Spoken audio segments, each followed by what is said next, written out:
안녕하십니까. 부천 월천TV의 정과장입니다. 오늘은 6월 9일 화요일이고요. 7시 정도 됐습니다. 오늘 제가 말씀드릴 주제는 제가 조금 준비를 해왔습니다. 이걸 외울 수는 없기 때문에 이제 저희가 구매 대행을 진행하면서 상품을 리스팅할 때 배송비를 책정해서 상품가를 정하는데요. 정확한 수익률을 얻기 위해서는 배송비가 얼마가 나와야 되는지 알아야 됩니다. 그래서 오늘은 배송 대행지에서 배송비를 어떻게 책정하는지에 대해서 한번 알아보도록 하겠습니다. 먼저 옆에다가 자막을 좀 띄우면서 설명을 드리겠습니다. 배송 대행지에서의 일반적인 규칙이 있습니다. 배송비를 책정하는 규칙인 거죠. 이제 그거에 대해서 조금 설명드리자면, 먼저 실제 상품의 무게와 부피에 대한 무게를 따집니다. 상품에 대한 부피에 대한 무게를 따지는데 그 두 가지 무게 중에서 더 높은 거로 배송비를 책정합니다. 그리고 두 번째로는 무게를 계산할 때 소수점 이하는 절상을 합니다. 그러니까 이게 무슨 말이냐면, 부피 무게가 0.6kg가 나왔다고 하면 이와 같은 경우는 1kg로 계산한다는 거죠. 소수점으로 나온 거는 그 윗단계로 올려버린다는 겁니다. 그럼 여기서 말씀드린 중량 무게와 부피 무게라는 게 있는데, 중량 무게는 뭐냐면 실제 상품의 무게를 말합니다. 우리가 상품을 살 때 상품 박스 포함해 가지고 그 상품을 저울에다가 쟀을 때 실제 나오는 무게를 뜻하죠. 몸무게 잴 때 체중계 올라가잖아요. 거기에 나오는 이제 그런 중량을 저희는 중량 무게라고 부르겠습니다. 그럼 부피 무게라는 게 있는데, 이게 무슨 말이냐면, 이 해당 상품이 있는데 이 해당 상품을 중량 무게로 따지면 1kg지만 1kg짜리가 똑같은 사이즈가 아니잖아요. 뭐 조그만한 것도 있고 엄청 큰 사이즈인데 엄청 큰 박스에 들어있는데 사실상 그게 1kg밖에 안 되고 하기 때문에 부피에 대한 무게를 조금 계산해 줘야 됩니다. 그 해당 상품의 무거움과 가벼움과를 따지지 않고 해당 상품의 사이즈가 얼마나 큰가를 사람들이 알기 쉽게 수치로 환산한 것을 말하고, 보통 상품이 되는 포장 박스의 크기의 3면, 그러니까 가로, 세로, 높이 세 합을 곱해서 일정의 수치로 나눈 거를 말합니다. 이제 우리나라 같은 경우는 이제 미터를 쓰잖아요. 센티미터를 쓰고 어떤 그거에 대한 이제 킬로그램으로 환산을 이제 보통 하고요. 미국 같은 경우에는 저희처럼 미터랑 킬로그램을 쓰는 게 아니라 인치랑 파운드로 계산을 합니다. 미국에서 계산하는 부피 무게랑 이제 미국 외 나라에서 계산하는 부피 무게는 조금 다를 수 있습니다. 지금까지 제 얘기를 듣고 부피 무게가 도대체 뭐야 라고 이제 생각하실 수도 있는데, 국제 운송을 할 때 어떤 나라 간 이런 무역을 할 때 트럭으로 갈 수 있는 게 아니잖아요. 뭐 비행기나 배를 통해서 그런 상품이 왔다 갔다 해야 되는데, 우리가 왜 부피 무게를 따져야 되냐면, 비행기랑 그런 배를 통해서 이제 상품이 들어와야 되는데 거기 안에 공간은 한정적이겠죠. 근데 이제 똑같은 1kg라고 하더라도 아령 같은 거는 조만하게 해서 그런 걸 100개를 실을 수 있는데, 어떤 진짜 그거에 한 20배 되는 크기가 1kg밖에 안 된다 치면 20개 정도밖에 못 싣는다고 이제 저희가 생각을 할 때 불합리하잖아요. 왜냐면 똑같은 무게지만 크기가 크기 때문에 선적을 많이 못 하는 겁니다. 그렇기 때문에 이제 뭐 무게로만 다 따질 수도 없고 부피로만 다 따질 수가 없는 거예요. 그래서 부피랑 부피 무게를 무게로 환산해서 이제 그것 중에 더 큰 걸로 이제 가격을 책정한다 이겁니다. 결국에는 부피 무게라는 게 있을 수밖에 없는 거죠. 미국의 경우에는 어떻게 부피 무게를 계산하냐면 가로, 세로, 높이 곱합니다. 그러니까 예를 들면 30cm, 30cm, 30cm라고 가정을 하면 30 곱하기 30 곱하기 30을 하면 2700이 나옵니다. 이제 거기서 나누기 166을 하는 겁니다. 미국의 경우에는 인치로 계산을 합니다. 30인치, 30인치, 30인치를 가정을 하고 그 세 변의 합을 곱해서 나온 값에 166으로 나누면 파운드가 나옵니다. 그럼 그 파운드에 따라서 가격을 책정하게 되고요. 보통 이제 저희가 중국 구매 대행을 하고 있잖아요. 중국이나 유럽 같은 경우에는 대부분 이제 킬로그램입니다. 그러니까 센치로, 미터로 따지고 그 다음에 그거를 환산한 킬로그램으로 부피 무게로 계산을 하는데, 보통 제가 30cm, 30cm, 30cm라고 보면 세 변의 합을 곱하면 2700이 나옵니다. 그 값을 6000으로 나누면 부피 무게라는 게 나옵니다. 아까 얘기했듯이 이제 예를 들어서 1kg짜리 상품이 있는데 세 변의 합을 곱하고 6000으로 나누면 그게 4.5kg가 되는 겁니다. 아까 30 곱하기 30 곱하기 30 나누기 6000을 하면 4.5kg가 되는 거죠. 근데 결국에는 이 상품에 대한 배송비를 책정할 때는 부피 무게 4.5kg 큰 걸로 계산을 하게 되는 겁니다. 실제로는 1kg밖에 안 나가지만 배송비가 많이 나오게 되는 이유가 이것 때문에 그런 겁니다. 저희가 배송 대행지를 어디를 쓰고 쓰고 있냐면, 예전에 정말 막 엄청 꽂은 데 쓰다가 최근에 토스토스라는 이제 배대지로 바꿨는데, 이 토스토스는 대학생 김머신 님이 그 영상에서 한번 소개를 해 줬었고, 저희도 관심을 가지고 있다가 한번 이용을 해보고 있습니다. 저희가 사용하는 토스에서는 어떻게 배송비를 책정을 하는지 그거에 대해서 제가 한번 설명드릴게요. 이 토스는 부피 무게를 계산하지 않고 중량 무게로 배송비를 책정합니다. 아까 제가 말씀드린 그 부피 무게는 계산을 하지 않는다는 거죠. 그러니까 실제 중량 얼마가 나왔는지에 대해서 이제 가격을 책정한다는 겁니다. 크기만 큰 거에 대해서는 원래는 배송비를 더 많이 내야 되는데, 토스는 부피 무게는 계산하지 않고 중량 무게만 계산한다는 겁니다. 그러니까 결국엔 다른 배대지보다 부피가 큰 물건들은 배송비가 조금 덜 나오게 되겠죠. 근데 다만 택배사의 ITS 추가 운임 비용은 실비용으로 청구되고 있다고 합니다. 그러니까 이게 무슨 말이냐면, ITS라는 거는 정밀 화물 최적 측정 기술이라고 합니다. 그러니까 택배 터미널에서 구축된 ITS 장비를 통과하는, 제가 인터넷 찾으니까 카메라로 이 박스에 대한 사이즈를 이렇게 재는 건가 봐요. 거길 지나가는 화물들의 각각의 중량과 사이즈를 정확하게 측정해서 알맞는 택배 배송비를 책정하는 기술을 말하고, 제가 보니까 2018년 한 10월 정도에 CJ에 도입이 된 것 같습니다. 그럼 이 ITS 요금 청구 기준은 뭐냐? 토스에서 아까 이제 말씀드렸듯이 ITS 추가 운임은 실비용으로 청구한다고 되어 있습니다. 그러니까 ITS 요금의 청구 기준은 뭐냐면, 가로, 세로, 높이의 합이, 그러니까 이건 곱하기가 아닙니다. 해변의 합이 80cm 이상일 경우에는 추가로 납부하는 배송비라고 생각을 하시면 됩니다. 실제 중량에 대한 배송비를 책정하고, 그 다음에 이제 이 사이즈를 쟀을 때 이게 어느 정도 이상이면 부피 무게를 계산한다는 게 아니라 ITS 요금을 별도로 책정을 한다는 거예요. 요금이 어떻게 되는지 한번 보니까, 일단 세변의 합이 80cm 미만이면 돈을 안 받고, 80에서 99cm면 500원, 100에서 119cm면 1000원, 120에서 149cm면 2000원, 150cm 이상이면 5000원을 받는다고 되어 있습니다. 제가 대략 보니까 인테리어 상품 조금 가구 같은 거를 보내면 무조건 150cm 이상이 됩니다. 5000원 정도 나온다고 생각을 해주시면 될 것 같아요. 제가 한번 예를 들어서 설명을 해보자면, 이게 얼마나 절약이 되냐면, 아까 얘기했듯이 1kg, 실제 1kg인 상품은 실제 중량 무게로 따지면 이게 토스에서 칭따오 해운으로 했을 때 5,300원이 나옵니다. 그 다음에 ITS 요금으로 아까 30cm, 30cm, 30cm를 하면 90cm가 되기 때문에 이거에 대한 추가 비용이 500원이 더 붙겠죠. 그럼 총 요금이 5,800원이 나오게 됩니다. 근데 만약에 이제 배대리마다 조금 다르긴 한데, 부피 무게랑 중량 무게랑 더 큰 거를 계산하는 데가 만약에 있다고 치면, 아까 그 30cm, 30cm, 30cm인 박스에 무게를 한번 계산해 보면, 제가 4.5kg라고 했잖아요. 4.5kg면 보통 9,500원입니다. 그럼 실제로 토스에서 이용하면 3,700원 정도가 절약이 되는 거겠죠. 근데 여기서 중요한 부분이 있습니다.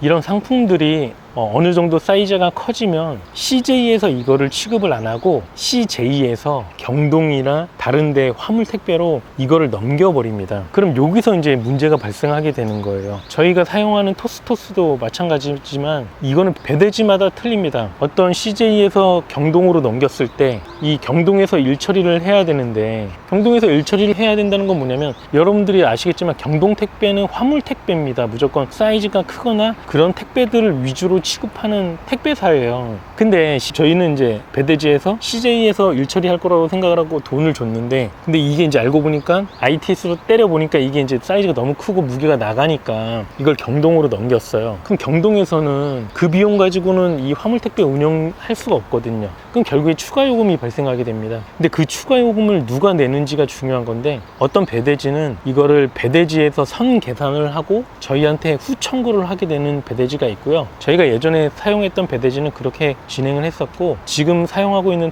토스는 고객한테 착불로 가게 됩니다. 그럼 이게 어떤 문제가 발생하냐면, 고객은 분명히 저희한테 상품을 결제할 때 배송비를 35,000원, 뭐 3만원 이렇게 냈는데, 갑자기 경동택배에서 연락이 오더니 너 만원 내지 한 2만원 정도의 착불비가 발생한다, 너 요거 내야지 이 상품 수령할 수 있다, 이렇게 얘기를 해버리는 겁니다. 그러면 이 고객은 기분이 나쁘고 그거에 대한 CS가 결국에 저희한테 오겠죠. 그럼 저희는 이 CS에 대해서 다시 처리하려고 이분한테 다시 입금을 시켜줘야 되는, 이런 좀 번거로운 일들이 발생하게 되더라고요. 실제로 저희가 해보니까. 그래서 이 부분에 대해서 약간의 고민이 있는데, 그거는 제가 이따 마지막에 가서 다시 한번 설명드리도록 하겠습니다. 이제 제가 알아보니까 CJ 대한통운에서 경동 택배로 넘기는 약간의 기준 같은 게 조금 있는 것 같아요. 이건 약간의 뭐 차이는 있을 수 있는데, 제가 대략 알아보니까 이 상품의 실제 중량이 20kg 이상이거나 이 한 변의 길이가 100cm, 그러니까 1m 내지 1m 50cm 이상이면 무조건 경동으로 넘긴다고 합니다. 이런 경우에 이제 조금 추가 비용이 발생한다고 생각을 미리 하시고 상품을 올릴 때 가격 책정을 해야 되는 거예요. 아까 얘기했듯이 실제 중량이랑 부피 무게를 한번 머릿속으로 생각을 한번 계산을 해보시고, 거기에다가 만약에 이게 화물로 넘어갈 경우에는 추가로 1-2만 원 정도의 배송비를 더 사전에 책정을 해서 상품을 올려야지 나중에 어떤 이런 배송비, 추가 배송비가 발생했을 때 우리가 원하는 마진을 가져갈 수가 있고 마이너스가 되지가 않습니다. 그러니까 지금 제가 말씀드린 부분 정말 중요해요. 화물로 넘어갈 경우에 미리 1-2만 원 정도의 배송비를 미리 더 책정을 해서 가격을 올려야 된다. 이 부분이 정말 중요합니다. 그리고 이 상품이 사각형이 아닌 이형 화물은 경동 화물로 인계될 확률이 높습니다. 이형 화물이란 무슨 말이냐면 세 변의 길이의 합이 곱하기가 아닙니다. 세 변의 길이를 합했을 때 160cm를 초과하면 소형 택배가 아닌 대형 화물로 이제 빠진다는 걸 얘기하는 거고요. 그리고 이제 토스토스의 경우에는 아까 이제 얘기했잖아요. 실제 중량이랑 ITS 요금을 합해서 이제 저희한테 청구를 하게 되는데, 토스토스 입장에서는 150cm 이상이 돼서 ITS 요금을 저희한테 5,000원을 책정을 했는데, 알고 보니까 이게 이제 경동으로 넘어가 버린 거죠. 그러면 이 토스토스 입장에서는 이 5,000원 책정했던 거는 CJ에 주려고 했었던 거란 말이죠. 근데 이게 CJ에서 일 처리를 하지 않게 되다 보니까 토스토스에서 저희한테 책정했던 비용을 환불을 다시 해주게 됩니다. 그럼 실제로 이 경동으로 넘어가면 착불비가 10,000원에서 20,000원 사이가 발생하는데, 어차피 저희가 토스토스에서 5,000원을 다시 받았잖아요. 그러면 실제로 경동으로 넘어갔을 때 추가 비용은 한 5,000원에서 한 15,000원 정도 사이가 든다, 이렇게 생각을 해주시면 될 것 같습니다.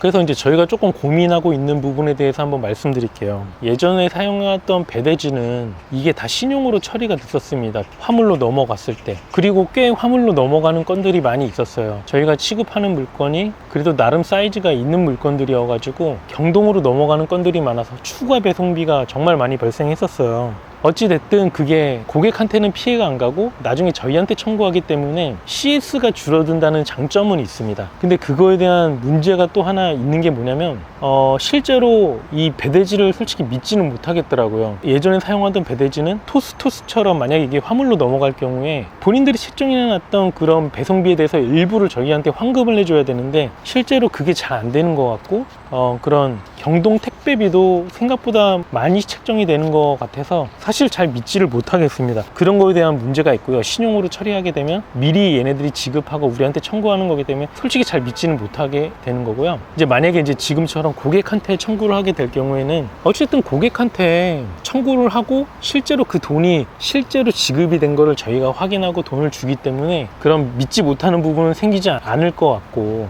이제 다만 일 처리하는 CS가 늘어난다는 단점이 있습니다. 이 두 가지를 고민해보고 어떤 거로 다시 해야 될지 요거는 동호 씨랑 한번 생각을 해보기로 했고, 일단 당분간은 지금처럼 고객한테 착불로 가고 저희가 고객한테 돈을 주는 걸로 뭐 이렇게 진행을 해보려고 합니다. 그리고 실제로 고객들 중에서는 착불로 받는 거에 대해서 당연하다고 생각하시는 분들도 있기 때문에 그렇습니다. 아무튼 뭐 그렇게 하다 보면 돈이 조금 아껴질 수는 있겠죠.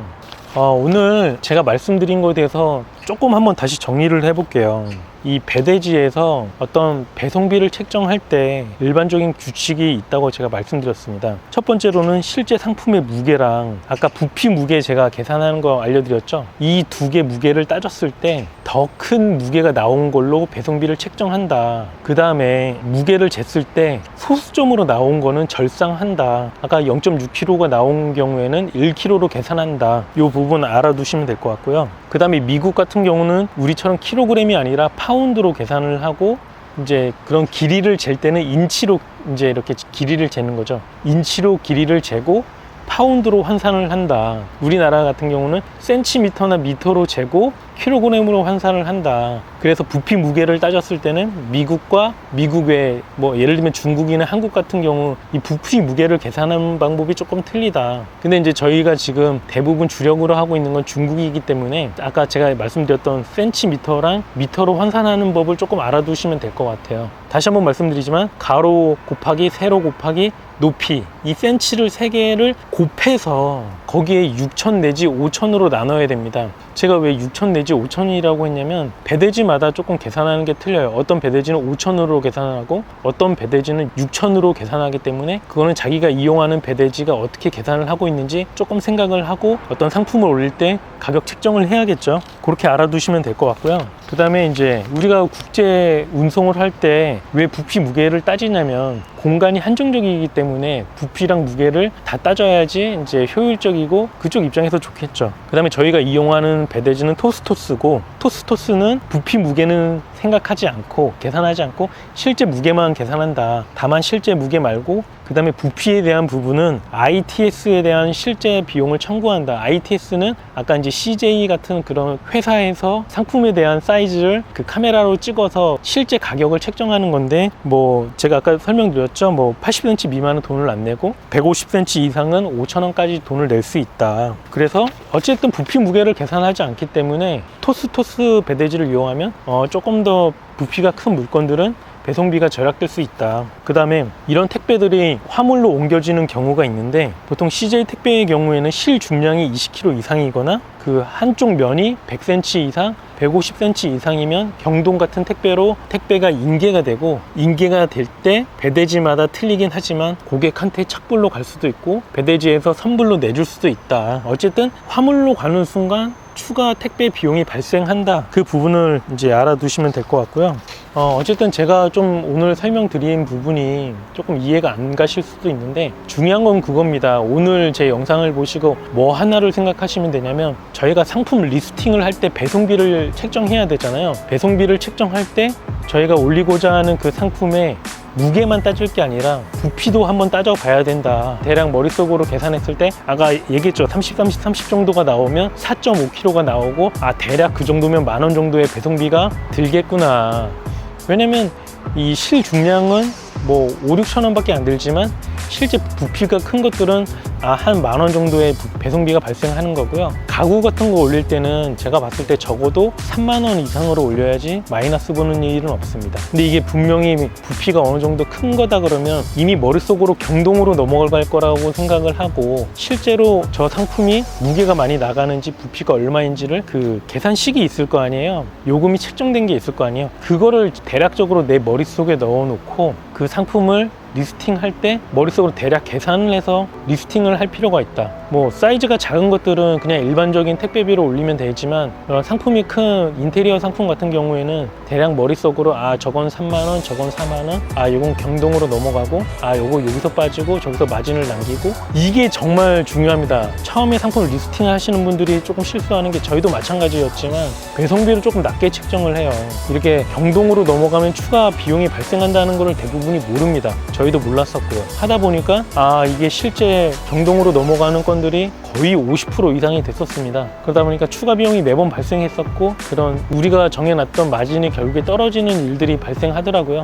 어쨌든 여러분들은 저희가 했던 그런 실수하지 마시고요. 배송비를 잘 책정하셨으면 좋겠습니다. 부피 무게라는 부분은 정말 중요한 거고, 제 영상을 한번 보시고 이해가 안 되시면 2번 보시고요.